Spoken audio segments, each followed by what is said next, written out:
Business degree के साथ साथ ग्राफिक डिजाइनिंग क्यों चूज करी? उस टाइम पे मैंने काफ़ी सारी चीज़ें ट्राई करी थी। Like I tried drop shipping, I tried YouTube भी मैंने ट्राई करा था उस टाइम पे। Just I was making vlogs services. मैं जब स्टार्टिंग करी थी तो मैं सब कुछ कर देता था, बिकॉज उस टाइम पे मुझे कोई आइडिया नहीं था कि क्या है। तो जो मुझे क्लाइंट मिल रहा, वो जो कह रहा करने को, मैं कोशिश करता था उसको कर दूँ। तो किस टाइप का मतलब कंटेंट वहाँ पे जाता है? फिर ज़्यादातर फाइनेंस के होते हैं, ओके। Fintech clients. तो उनके साथ काम करने में ज़्यादा मज़ा आता है? एंड उसके अलावा जो मेरा फुल फोकस है that is on my client work and my content. Right right right. मैंने आपके इंस्टाग्राम पेज पे एक चीज़ बहुत कॉमन देखी है कि आप अपना पूरा वीडियो एडिटिंग वगैरह सिर्फ कैनवा से करते हो। तो जैसे हाँ। कैनवा क्या रहता है ना कि लोग बहुत ट्रोल करते हैं, कैनवा डिजाइनर है, सिर्फ इसको यही आता है। तो वो चीज़ आपको कभी फील हुई? तो बिना देरी के चलो आज का पॉडकास्ट शुरू करते हैं। हेलो लेडीज एंड जेंटलमैन, आप सबका स्वागत है मेरे चैनल में। और आज के हमारे स्पेशल गेस्ट हैं उत्कर्ष, जो कि ग्राफिक डिजाइनिंग की डोमेन में मचा रहे हैं। तो बिना देरी के चलो आज का पॉडकास्ट शुरू करते हैं। फर्स्ट ऑफ ऑल वेलकम उत्कर्ष, कि आप अपने बिजी शेड्यूल से टाइम निकाल कर हमारे लिए आए। तो मैं चाहूंगा कि एक छोटा सा इंट्रोडक्शन आप हमारी ऑडियंस को दे दें, जिसमें आपका एजुकेशनल बैकग्राउंड मेंशन Hi हो। everyone, my name is Utkarsh Jaswal. I am a freelance graphic designer and with over 3 years of experience. And बात करें एजुकेशनल बैकग्राउंड की, so I am currently pursuing a degree in business and I am a pre-final year student right now. Okay. Business degree के साथ साथ graphic designing क्यों choose करी? Graphic designing actually मैंने business degree start करने से पहले ही चूज़ कर ली थी। ओके। सो बिजनेस डिग्री मैं just for the sake of graduation and designing में ही पूरा प्लान था, बट डिजाइनिंग की डिग्री नहीं परस्यू करी थी, उसका कुछ अलग रीज़न है। सो उसमें मैं नहीं जाना चाहूँगा, बट या so that is the reason. मैंने बाद में एक्चुअली बिजनेस की डिग्री परस्यू करी। ओके। ग्राफिक डिजाइनिंग ही क्यों? लाइक और भी क्रिएटिव डोमेन्स हैं, वीडियो एडिटिंग है, और भी और बहुत सारे डोमेन्स हैं क्रिएटिव साइड पे। तो ग्राफिक डिजाइनिंग ही क्यों? Back in 2021 when I started, so उस टाइम पे मैंने काफ़ी सारी चीज़ें ट्राई कर ली थी।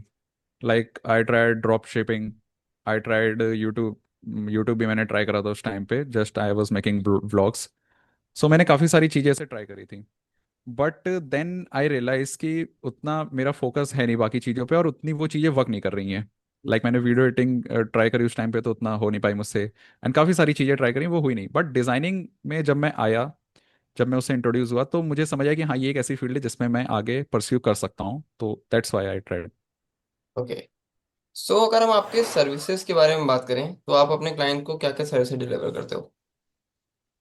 सर्विसेज मैं जब स्टार्टिंग करी थी तो मैं सब कुछ कर देता था, बिकॉज उस टाइम पे मुझे कोई आइडिया नहीं था कि क्या है। तो जो मुझे क्लाइंट मिल रहा, वो जो कह रहा करने को, मैं कोशिश करता था उसको कर दूं। But over the period of time I realise कि अगर आपको इंडस्ट्री में ग्रो करना है, so you need to focus on a very specific niche. क्योंकि नीश वाले लोगों की ज़्यादा डिमांड है मार्केट में। जब क्लाइंट को समझ आता है कि आप बहुत ही पर एक स्पेसिफिक नीश के लिए काम करते हो, तो वो ट्रस्ट फैक्टर वहाँ पे ज़्यादा बिल्डअप होता है क्लाइंट का। So right now I am providing social media designs. उसमें आपका इन्फोग्राफिक्स हो गया, कैरोजल्स हो गया, सोशल मीडिया पोस्ट हो गया, थंबनेल्स हो गया। सो मेनली सोशल मीडिया का जितना भी कंटेंट है डिजिटल डिजाइन का, वो मैं इस समय सर्विसेज क्लाइंट्स को प्रोवाइड करता हूँ। तो अभी आप अकेले वर्क कर रहे हो या टीम मेंबर्स वगैरह भी हैं? टीम मेंबर्स हैं फ्रीलांस बेसिस पे। अभी मैंने रिसेंटली 3 लोग हैं। सो हम्म। वो फुल टाइम नहीं है, बट या जब ऐसे कुछ एक्स्ट्रा प्रोजेक्ट्स हो गया मेरे पास या थोड़ा सा वैसा है, तो मैं फिर डेलीगेट कर देता हूँ उसको। ओके, तो सारे डिजाइनिंग के लिए ही हैं या कुछ और सर्विसेज के लिए भी? एक वीडियो एडिटर भी है। लाइक कभी मुझे अपने रील्स के थोड़ी सी वक्त जरूरत पड़ गई तो उसके लिए हो गया, या फिर लेट्स से कि कभी क्लाइंट का ही कुछ चेंज आ जाता है कि उनका कोई वीडियो एडिटर है, वो उस टाइम पे अवेलेबल नहीं है, तो आप कर दोगे काम, तो मैं फिर हम्म। अगर करवा देता हूँ। तो वैसे मेनली डिजाइनर्स ही हैं, वो एक वीडियो एडिटर है। ओके। अगर हम आपके सोशल मीडिया प्रेजेंस के बारे में बात करें तो आप कहाँ कहाँ पे एक्टिव हैं, और क्या कैसा कैसा रिस्पॉन्स है आपके पेज पे? सोशल मीडिया पे मैंने स्टार्ट करा था इंस्टाग्राम से। एंड मैं इस समय एक्टिव हूँ इंस्टाग्राम पे भी, लिंक्डइन पे भी एंड यूट्यूब पे भी। ओके। राइट। बट मेनली मैं इंस्टाग्राम पे ही एक्टिव हूँ। ओके। एंड तो किस किस टाइप का मतलब कंटेंट वहाँ पे जाता है? इंस्टाग्राम पे मैं मेनली जो कंटेंट शेयर करता हूँ that is from design, AI and freelancing. Hmm. And YouTube मैंने रिसेंटली स्टार्ट करा है, उसमें मैं चीज़ों को और इन डेप्थ में कोशिश कर रहा हूँ। मेरा यूट्यूब का जो बेसिक प्लान है कि उसमें मैं जो भी चीज़ें उनका फुल ऑन कोर्स अपलोड करूंगा। ओके।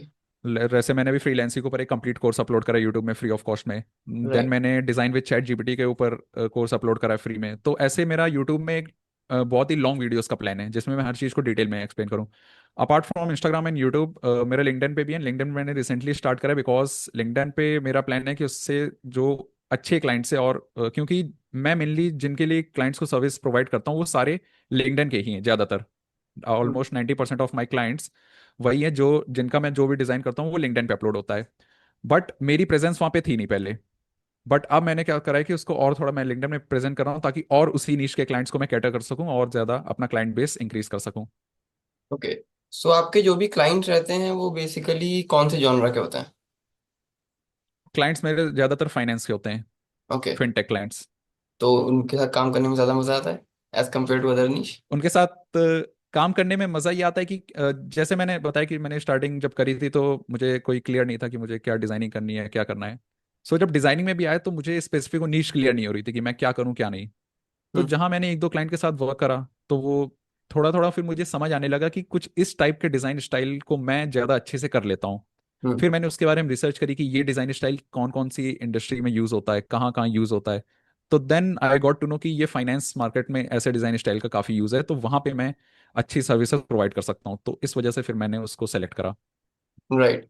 तो जैसे उत्कर्ष, आप कॉलेज में भी जाते हो, आप फ्रीलांसिंग भी कर रहे हो, आप सोशल मीडिया पे प्रेजेंट भी हो, कंटेंट वगैरह भी बना रहे हो। हम्म। तो बेसिकली आपका हम्म। डेली रूटीन क्या रहता है? लाइक इतनी सारी चीज़ें मैनेज कैसे होती हैं? डेली कॉलेज में नहीं जाता हूँ वैसे टू बी ऑनेस्ट। कॉलेज में यूजली जाता हूँ जब जैसे लेट्स से एग्जाम्स हैं, या hmm. I mean very rarely college जाता हूँ मैं। हम्म। एंड उसके अलावा जो मेरा फुल फोकस है that is on my client work and my content. तो ओके। वो ऑलमोस्ट 50-50 या 60-40 ऐसे डिवाइड है, तो उसमें या अच्छा। That is the process. Right. और डेली इंस्टाग्राम पे कंटेंट आइडियाज कैसे सोचते हो? कंटेंट आइडियाज सोचने का ये तरीका है कि basically you have to identify a problem, hmm. एक ऐसी प्रॉब्लम जिससे एक मास ऑडियंस मेरी रील्स को देखे, शेयर करे, लाइक करे, right. And apart from that जो भी मेरा वर्क है उसको मैं शो करता हूँ। दो ऊपर ऊपर से मेरे ऑब्जेक्टिव रहते हैं। The number one objective is कि आपको जो पेन पॉइंट्स हैं जो ऑडियंस की, वो उसके ऊपर कंटेंट बनाना है। And second is to showcase my work.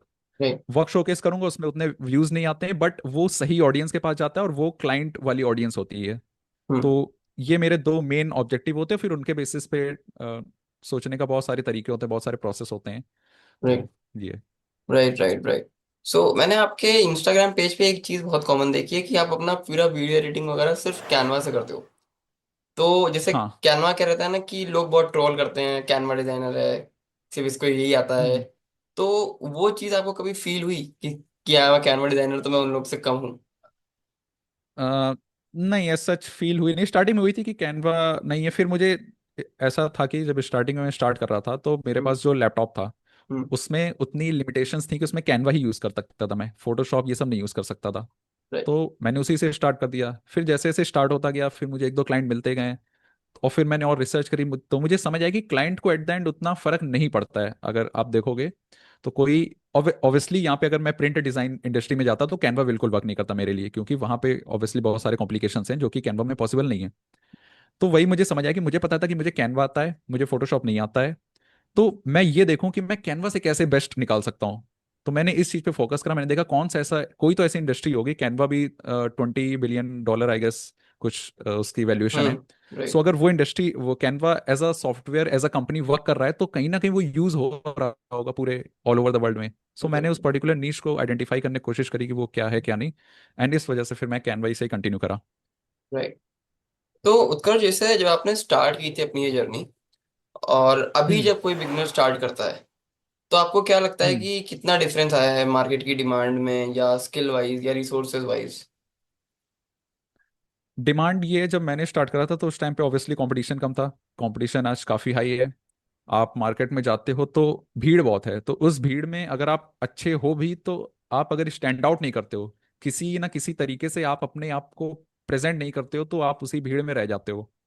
और ऐसा नहीं कि वो भीड़ बहुत अच्छी है, बहुत से ऐसे लोग हैं जो कि जस्ट भीड़ बढ़ा रहे हैं उस हम्म। मार्केट में।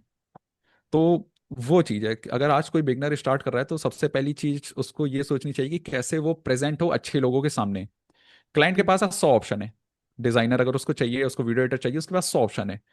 और उस उन 100 में से जो चार पांच उसके करीब होंगे, जो चार पांच उनके सामने प्रेजेंट होंगे, वो उन्हीं को हायर कर लेगा, क्योंकि क्लाइंट को भी नहीं नॉलेज है कि ये अच्छा कर रहा है नहीं कर रहा है। क्योंकि आप अच्छा या बुरा तब पहचान पाते हो जब आपने उसके कंपैरिजन में कुछ देखा हो। राइट। आपने अगर सिर्फ वही चीज अगर आपने सिर्फ एक ही चीज देख रखी है तो आपको वही अच्छी लगेगी। तो यू नीड टू प्रेजेंट। तो ये चीज़ आज के बिगनर्स नोट करें कि मतलब अगर आपको एज अ बिगनर स्टार्ट करना है in today's world, so make sure कि प्रेजेंट रहो, जितना ज़्यादा हो सके सोशल मीडिया पे एक्टिव रहो, सोशल मीडिया के थ्रू अच्छे से अच्छा कंटेंट बनाओ और पब्लिकली काफ़ी विजिबल रहो। मतलब पर्सनल ब्रांड बेसिकली बहुत जरूरी है सोशल मीडिया पे। पर्सनल ब्रांडिंग बहुत ज़रूरी है आज की डेट में।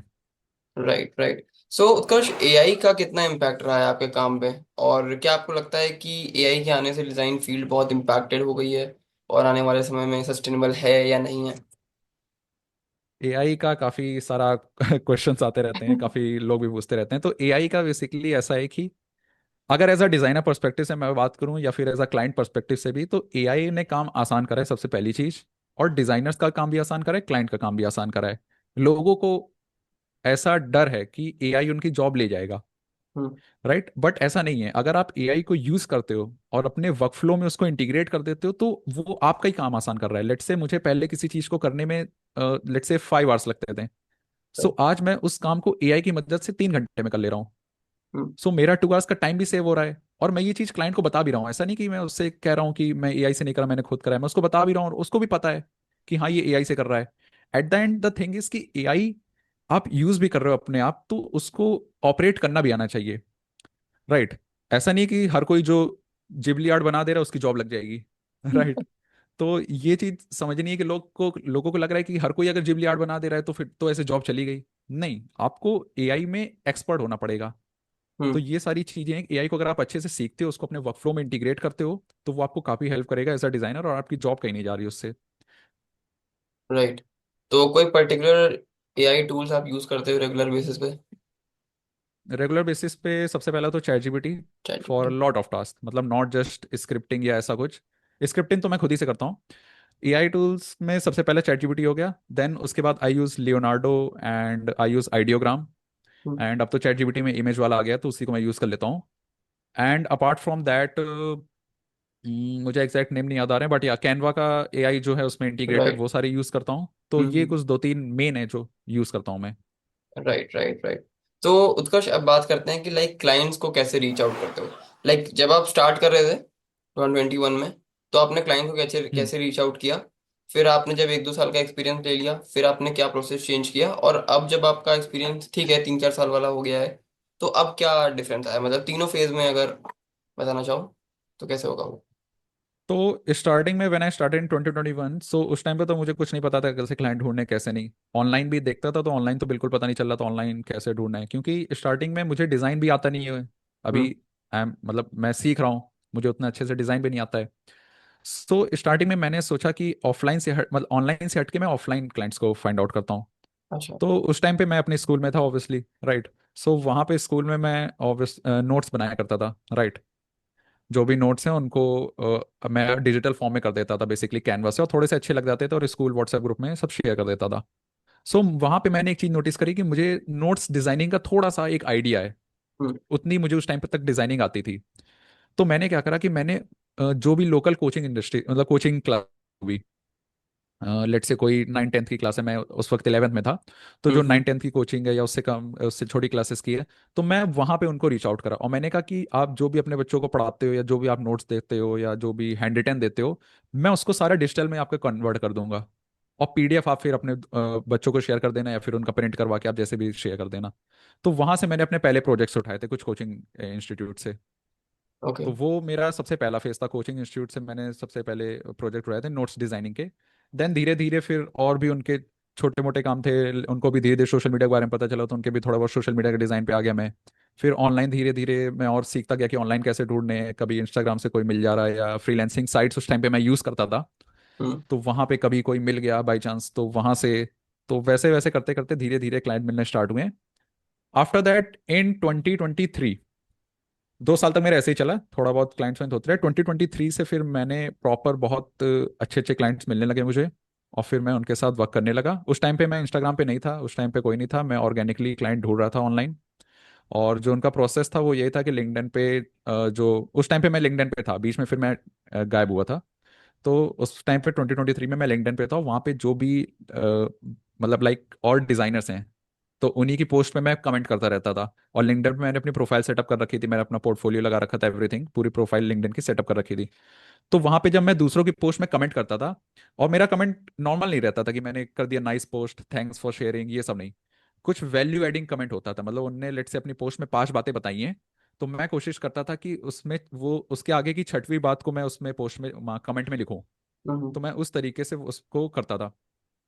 एंड फिर वहां पे वो ऑब्वियसली वो कमेंट को कोई देखता होगा, तो ऐसे करते करते उन कमेंट्स को किसी ने देखा, कोई क्लाइंट तक पहुंच गया, किसी को अच्छा लगा तो उसने मेरी प्रोफाइल देखी, उसको मेरा पोर्टफोलियो पसंद आया, तो वहां से मैसेज आ गया। तो that's how I started getting clients. फिर 2023 में ही मैंने अप्रैल में एक इंटर्नशिप करी थी, एक पुणे की एक डिजिटल मार्केटिंग कंपनी में। सो लकली वो मुझे इंटर्नशिप मिल गई थी। एंड वहाँ पे जब मैंने इंटर्नशिप करी, देन आई रियलाइज, देन मुझे वो पूरा प्रोसेस समझ आया कि कैसे क्लाइंट्स ढूंढे जाते हैं, कैसे ऑर्गेनिकली उनको मैसेज करा जाता है, किस तरीके से ऑनबोर्ड करा जाता है। मतलब वहाँ पे इंटर्नशिप करने के बाद I I learn a lot of things. Hmm. So उसके बाद फिर देन मैंने प्रॉपर जो प्रोसेस होता है वो स्टार्ट करा, क्लाइंट्स को कोल्ड ईमेल करना प्रॉपर अच्छे से। उसके पहले सब अनऑर्गेनाइज था, चल रहा था राइट। ऐसे। तो ये बेसिकली प्रोसेस था।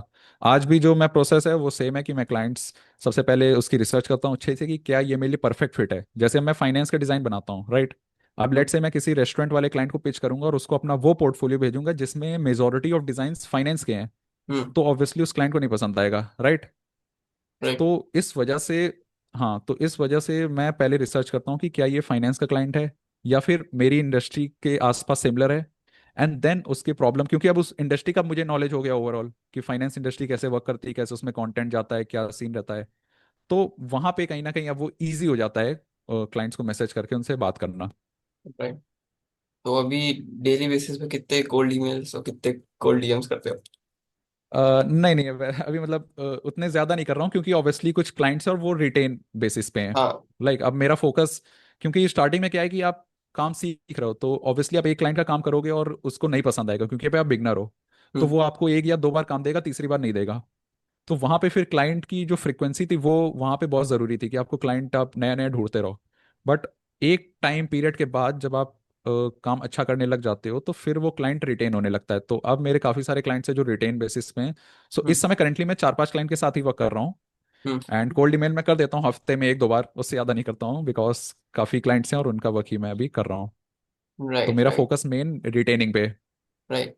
सो कौन सा क्लाइंट कन्वर्टिंग मेथड आपके लिए सबसे ज्यादा फ्रूटफुल रहा है अभी तक? क्लाइंट कन्वर्टिंग मेथड सबसे ज्यादा फ्रूटफुल जो मेरे लिए रहा है वो कोल्ड ईमेल वाला ही रहा है। और दूसरा रेफरल। रेफरल। मैंने किसी क्लाइंट के लिए अच्छा काम करा, हाँ। और रेफरल वाला बहुत ज़रूरी होता है। आप किसी क्लाइंट के लिए अच्छा काम करो और वो क्लाइंट के नेटवर्क में काफ़ी अच्छे अच्छे लोग हैं, तो वो हम्म। उसका डिज़ाइन देखते हैं, तो वो उस क्लाइंट से पूछते हैं जाके कि ये आपने किससे बनवाया है, मुझे एक डिज़ाइनर की नीड है, आप इनका नंबर शेयर कर सकते हो या इनका व्हाट्सएप शेयर कर सकते हो। तो वो चीज़ बहुत ज़रूरी होती है। तो जब भी आप किसी क्लाइंट का काम करो, चाहे भले वो आपको पैसे कम दे रहा है, बट मेक श्योर कि आप काम बेस्ट करके दो उसको। बेस्ट करके दो। राइट। राइट। राइट। तो फॉरेन क्लाइंट के साथ भी वर्क करा हुआ है? फॉरेन क्लाइंट के साथ मैंने वर्क करा था, हाँ, थोड़े बहुत करे थे मैंने, लाइक 7 या 8 क्लाइंट्स थे। और हम्म। उनका भी वर्क बहुत पहले ही करा था मैंने, 2022 में करा था, 2022 और 2023 वाले फेज में। राइट। एंड उनका उतना कुछ ज़्यादा खास वर्क नहीं था, बट या आई वर्क विद अराउंड 7 और 8 फॉरेन क्लाइंट्स। ओके, तो अभी जो भी क्लाइंट बेस है वो इंडिया का ही है? अभी सारे इंडिया के ही हैं। ओके। तो अगर हम आपके चार्जिंग पैटर्न के बारे में बात करें तो कैसे चार्ज करते हो, लाइक पोस्ट वाइज या बंडल वाइज या पैकेज वाइज, किस तरीके से चार्ज करते हो? मैं इंडिविजुअल भी चार्ज करता हूँ, कुछ क्लाइंट्स है जिनसे इंडिविजुअल चार्ज करता हूँ, post wise, number of designs wise. And कुछ क्लाइंट्स है जिनसे पूरा monthly wise, package wise charge करता हूँ, कि आपके लेट से लिंक्डइन पे इतने हम्म। डिजाइंस जाएंगे इस हम्म। मंथ, तो इसका इतना पैकेज रहेगा, इतने का प्राइस है। हम्म। That's it. ओके। तो लाइक इसकी कोई स्ट्रेटजी है कि इस हिसाब से ही उनसे पैसे चार्ज करें, या सबके लिए एक फिक्स प्राइस है? नहीं, फिक्स प्राइस तो नहीं है। मेरे 4 क्लाइंट है, चारों से मैं अलग अलग चार्ज करता हूँ। सो फिक्स प्राइस तो नहीं है, बट या एक स्ट्रेटजी है कि क्लाइंट को भी आप समझो कि वो कितना पे कर सकता है, हम्म। और फिर आप उसको कितनी वैल्यू प्रोवाइड कर रहे हो। तो वो काफी सारे फैक्टर्स होते हैं, फिर कितना आपको वर्क करना है। आप क्लाइंट को एक बार स्कैम कर सकते हो, दूसरी बार नहीं कर सकते हो, राइट। राइट। एग्जैक्टली। तो वो चीज़ है, तो आप 1-2 बार उसको कर लोगे, उससे ज़्यादा पैसे ले लोगे, हो सकता है वो दे दे, अमीर है, but over the period of time जहाँ उसको समझ आएगा कि उतनी वैल्यू उसकी नहीं निकल रही है, तो फिर वो ऑब्वियसली आपको फिर हायर नहीं करेगा नेक्स्ट टाइम। तो इस वजह से मैं वो उस चीज़ पे फोकस करता हूँ कि जो जैसा क्लाइंट है उसको उस हिसाब से चार्ज करो। एंड कोशिश करो कि उसको वो फ्रूटफुल लगे, उसको लगे कि उसकी value value for money addition उसको हो। मिल रहा है। वैल्यू एडिशन हो। वैल्यू एडिशन हो। Right right. तो उत्कर्ष, जैसे कि अभी आपने कैनवा सीख रखा है, डिजाइनिंग वगैरह सीख रहे हो, एआई हम्म टूल सीख रहे हो, तो हम्म इसके अलावा और भी हम्म किसी स्किल पे काम कर रहे हो साइड बाय साइड? मैं सेल्स को और अच्छे से सीख रहा हूँ, थोड़ा बिजनेस के बारे में समझ रहा हूँ, और हम्म। मेनली कंटेंट क्रिएशन की इंडस्ट्री को थोड़ा और देख रहा हूँ। अच्छा। बाकी उसके अलावा थोड़ी बहुत वीडियो एडिटिंग मैं कर रहा हूँ, वो अपने पर्पस के लिए, उसको एज अ मुझे फ्रीलांस नहीं करना है। वो मैं हम्म। खुद के लिए बस बेसिक से करता हूँ। बट या डिज़ाइनिंग के अलावा अगर बोलें तो मैं सेल्स को बहुत ज़्यादा सीख रहा हूँ, कैसे और इन्फ्लुएंस करा जाए इंस्टाग्राम में, वो चीज़ें सीख रहा हूँ, तो बस ये सब। राइट। तो बिजनेस डिग्री करने के बाद जॉब लेने का प्लान है, या फुल टाइम फ्रीलांसिंग पे ही आगे जाओगे? फुल टाइम फ्रीलांसिंग का ये भी फिलहाल तो प्लान है। हम्म। जॉब वगैरह भी नहीं करनी है। ओके। तो एंड मतलब। फ्रीलैंसिंग का प्लान इसलिए क्योंकि जॉब में आप एक स्टक हो जाओगे एक टाइम के लिए, कि हम्म। आपको इस टाइम से इस टाइम तक जॉब करनी है, राइट। अब वो हाई पेइंग और low paying doesn't matter, but वो एक टाइम के लिए स्टक हो जाओगे। फ्रीलैंसिंग में आपके पास एक्सपेरिमेंट करने के लिए काफ़ी टाइम है, तो मेरे पास मुझे मतलब बेसिकली एक्सपेरिमेंट बहुत चीज़ों का करना है। तो मुझे काफ़ी सारी नई नई चीज़ें सीखनी है, तो मेरा अभी कम से कम अगले 5 इयर्स तो फ्रीलैंसिंग का ही प्लान है। Okay, 5 years. फाइन। हम्म। तो अगर हम आपके कुछ रिग्रेट्स के बारे में बात करें, कि लाइक लगता है कुछ चेंज कर सकते हो समय में पीछे जाके, टाइम मशीन मिल जाए तो पीछे जाके कुछ चेंज करना चाहोगे? रिग्रेट्स या चेंज करने का अगर बात करें तो मैं, हाँ, मैं चेंज ये करना चाहूँगा कि जितना ज़्यादा हो सके, मतलब मैं बिगनर्स को ऐसा कहूँगा कि जितना ज़्यादा हो सके चीज़ों को जल्दी सीख लो। मैंने कुछ चीज़ों को बहुत ही लंबे टाइम तक खींच लिया, उसको उतना ज़्यादा, मतलब बहुत सी छोटी छोटी चीज़ें हैं जो कि आप तुरंत सीख सकते थे, अगर उसको सही जगह पे आप उसको देखते या सही जगह से सीखते तो वो तुरंत आप सीख सकते थे। बट आपने उसको जस्ट, कि आप उसको ऑर्गेनिक सीख रहे हो तो उसको आपने बहुत स्ट्रेच कर दिया है। वो चीज़ है। जैसे एग्जांपल के लिए अगर इसको समझे तो ऐसे कि 2022 के आसपास मुझे एक यूडेमी में किसी ने बताया कि ये कैनवा का यहाँ से कोर्स है, तो उसको आप कर लो, तो वो काफ़ी अच्छा कोर्स है, किसी ने बताया मुझे। सो मैंने उस कोर्स को देखा एंड उसका कुछ प्राइस 1000 रुपीज़ था, आई गेस। बट हम्म। मैंने सोचा कि मुझे तो कैनवा आता ही, और मैं करते करते सीख ही तो रहा हूँ चलाते चलाते, तो मैं क्यों उसका प्रॉपर उसको 1000 रुपीज़ दे के सीखूं। हम्म। तो वो चीज मुझे सीख लेनी चाहिए थी। 1000 रुपीज स्पेंड कर देता तो मुझे वो जो सीखने में, खुद से सीखने में उसका टाइम 2 से 3 महीने लग गए, वो शायद मैं वो 10 लेक्चर के कोर्स में सीख जाता 10 दिन में। एग्जैक्ट। तो ये चीज है कि हाँ, तो अगर आप कोई कोर्स मिल रहा है आपको तो मेक श्योर कि आप उसको कर लो, क्योंकि उससे आप तुरंत सीख जाते हो, खुद से सीखने में थोड़ा सा टाइम लगता है। राइट। ओके। तो कुछ ऑनलाइन रिसोर्सेज जहाँ से मतलब आप सजेस्ट करना चाहोगे कि अच्छी डिजाइनिंग सीख सकते हो, Canva designing basically? Canva designing के लिए यूट्यूब चैनल है, सबसे पहला तो मेरा हो गया। उसके बाद आपका art design with Canva, okay. एक चैनल है art art design with Canva. Then there is a channel, बहुत ही फेमस एक क्रिएटर है, फीमेल क्रिएटर, श्रुति राजपूत। क्या पूछ। उनका चैनल आप देख सकते हो। एंड एक चैनल का नेम है वेबॉन। ओके। तो ये कुछ चैनल्स हैं जो कि स्पेसिफिक कैनवा के ऊपर कंटेंट बनाते हैं, तो कैनवा सीखने के लिए ये चैनल्स काफ़ी अच्छे हैं। ओके। हाँ, श्रुति के साथ हमने पॉडकास्ट किया था डिजाइनिंग में, तो उन्होंने भी रिसोर्सेज वगैरह के बारे में बताया था। तो लाइक उत्कर्ष, अगर हम आपके फ्यूचर प्लानिंग में बताएं, बात करें, तो आपने बोला कि आप फ्रीलांसिंग पे ही आगे जा रहे हो, तो इसको क्या एक एजेंसी मॉडल में कन्वर्ट करने का सोच रहे हो, या अभी ऐसे ही कॉन्ट्रैक्ट बेसिस पे फ्रीलांसर्स हायर करके इसी तरीके से आगे बढ़ोगे? अभी फिलहाल फॉर द नेक्स्ट 1 ईयर मैं कॉन्ट्रैक्ट बेसिस पे करूंगा, जब तक मेरा कॉलेज एंड नहीं हो जाता। हम्म। एंड उसके बाद फिर मैं एजेंसी में शिफ्ट होऊंगा या फिर क्या होगा वो आगे देखा जाएगा। बट अभी मेरा प्लान है कि मुझे ज़्यादा से ज़्यादा लिंक्डइन में फाइनेंस कंटेंट क्रिएटर्स को कैटर करना है। ओके। तो ये मेरा प्लान है। ओके। तो उत्कर्ष, जो आपने पोर्टफोलियो के बारे में बात करी, तो अभी भी रेगुलर अपडेट करते रहते हो उसको, पोर्टफोलियो, या ऑनलाइन पर्सनल ब्रांड पे ही फोकस कर रहे हो? पोर्टफोलियो में अपडेट करता रहता हूँ जैसे मैं कोई क्लाइंट के लिए मैंने अच्छा कोई डिज़ाइन बनाया और मुझे लगा कि ये पोर्टफोलियो में मेरे ऐड हो सकता है, तो मैं उसको कर देता हूँ। ओके। तो ये चीज़ है, पोर्टफोलियो अपडेट बहुत बारी नहीं भी होता है, बिकॉज मैं जिन भी क्लाइंट्स के लिए काम करता हूँ तो उसमें से काफ़ी सारे क्लाइंट्स के लिए मैं एज अ घोस्ट डिज़ाइनर काम करता हूँ। ओके। क्योंकि मैं उनका पर्सनल ब्रांड बिल्ड कर रहा हूँ, तो ऐसा नहीं शो होना चाहिए कि वो किसी और से अपना पर्सनल ब्रांड बिल्ड करवा रहे हैं। ओके। तो ये चीज़ है, तो ऐसे फाइनेंस इंडस्ट्री में ऐसा होता है कि जैसे आपने घोस्ट कंटेंट राइटर सुना होगा, राइट। तो गोस्ट राइटर, वैसे ही राइट। घोस्ट डिजाइनर्स भी होते हैं। तो घोस्ट डिजाइनर्स भी होते हैं जो डिजाइन करते हैं किसी और के लिए, बट सामने मार्केट में ऐसा दिखता है कि उस पर्टिकुलर आदमी ने खुद ही डिजाइन करा है। सो मैं हम्म। वैसे भी बहुत से क्लाइंट के लिए काम करता हूँ, तो काफ़ी सारी चीज़ें मैं अपने पोर्टफोलियो में वैसे ही नहीं शो करता हूँ। हम्म। बट या जहाँ पे पॉसिबल होता है, जिन क्लाइंट्स के साथ मैं नॉर्मल वर्क कर रहा हूँ, तो उनका मैं वर्क अपने पोर्टफोलियो में अटैच करता रहता हूँ रेगुलरली। राइट। तो कोई टेम्पलेट हो या कोई लिंक हो जिससे हमारी ऑडियंस आपके पोर्टफोलियो को देख पाए, तो वो मिल सकता है? हाँ, वो मैं आपको शेयर कर दूंगा, आप डिस्क्रिप्शन बॉक्स में अटैच कर देना। ठीक है, ठीक है, ठीक है। ओके। तो अगर एक पूरे रोड मैप के बारे में बात करें उत्कर्ष, कि एक बिगनर ग्राफिक डिजाइनर है जो मे बी मान लो कॉलेज टाइम में होगा अपने, ठीक है, वो हम्म। कैसे इस समय जर्नी स्टार्ट कर सकता है? या एक रीसेंट ग्रेजुएट जो आपको लगता है कि अगर अभी ग्रेजुएशन किया उसने, तो उसके लिए क्या रोड मैप हो सकता है? रोड मैप, अगर आप खुद से इसको सीखने जा रहे हो या फिर ऑनलाइन सीखने जा रहे हो, तो इसका जो रोड मैप हो सकता है, सबसे पहले आप एक सॉफ्टवेयर सेलेक्ट करो और सॉफ्टवेयर को चलाना सीखो। हम्म। कैनवा है, उसको कैसे यूज करना है, या फोटोशॉप है, उसको कैसे यूज करना है, उसमें कौन कौन से टूल्स हैं, क्या क्या चीजें हैं। प्रीमियर प्रो है, वो कैसे यूज करना है, इलस्ट्रेटर है, कैसे यूज करना है। सबसे पहले लर्न अ सॉफ्टवेयर। उसके बाद आप अगर डिजाइन सीख रहे हो, तो डिजाइन के बारे में उसकी थ्योरेटिकल नॉलेज काफी लो। लेट्स से डिजाइन प्रिंसिपल्स क्या होते हैं उनके बारे में सीखो। कलर थ्योरी कैसे वर्क करती है, कैसे कलर्स को डिजाइन में लगाया जाता है, ये सब चीजों के बारे में सीखो। फॉन्ट कैसे वर्क करते हैं, टाइपोग्राफी क्या होती है, इन सब चीजों के बारे में, लेआउट, कंपोजिशन। तो ये सब चीजें, यानी कि पहले आप जो भी सॉफ्टवेयर पे वर्क करना है वो सॉफ्टवेयर के बारे में। उसके बाद उस पर्टिकुलर फील्ड को काफी अच्छे से सीखो। एंड तीसरी चीज, आप ट्रेंड्स के साथ अपडेट रहो एंड रेगुलर कंटेंट वैसा ही कंज्यूम करो, बिकॉज डिजाइन हो गया या वीडियो एडिटिंग हो गया, ये सारे क्रिएटिव फील्ड हैं। ये हम्म। चीजें सबसे पहले आपके दिमाग में बनती हैं, उसके बाद आप स्क्रीन पे उसको बनाते हो। तो एग्जैक्टली। वो आपके दिमाग में तभी बनेगी जब आप अच्छे से अच्छा कंटेंट कंज्यूम करोगे, आप उसी स्पेस में रहोगे, राइट।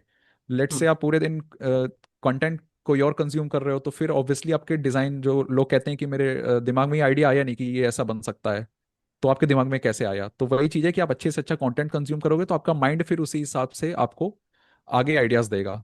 तो ये पूरा रोड मैप है, लर्न अ सॉफ्टवेयर। उसके बाद उस नीश को लर्न करो, उसके जितने भी थ्योरी प्रिंसिपल वो सब सीखो। एंड उसके बाद ट्रेंड्स के साथ अपडेट रहो और रेगुलर उसी नीश का कंटेंट कंज्यूम करो। ओके। तो कुछ अचीवमेंट्स आपको याद आती हैं उत्कर्ष, जो आपकी इस जर्नी में रही हैं अभी तक? अचीवमेंट्स तो मुझे अभी रिसेंटली 2024 में इन दिसंबर आईआईटी बॉम्बे ने इनवाइट करा था for the tech fest. Okay. So basically उनका टेक फेस्ट था, एंड उन्होंने काफ़ी सारे क्रिएटर्स को बेसिकली ऑनबोर्ड करा था for the promotion of their workshops, जो कि उस टेक फेस्ट में हो रही थी। हम्म। सो उनमें से मैं भी एक क्रिएटर था।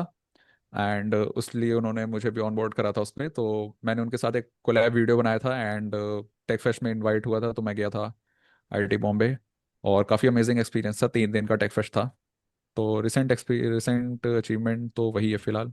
एंड 50,000 फॉलोअर्स जब मेरे हुए थे, that is one of the biggest achievements. Okay. तो उस टेक फेस्ट में लाइक उन्होंने कुछ प्रोसेस था उसका, या कोई भी जिसको वो इनवाइट करना चाहे उसी को इनवाइट कर सकते थे? जिनको वो इनवाइट करना चाहते थे, उन्होंने उनको हम्म। करा था। उसका कोई अप्लाई करने का ऐसा कोई प्रोसेस नहीं था, उन्होंने कुछ सेलेक्टेड इन्फ्लुएंसर्स को इनवाइट करा था, तो उसमें। ओके।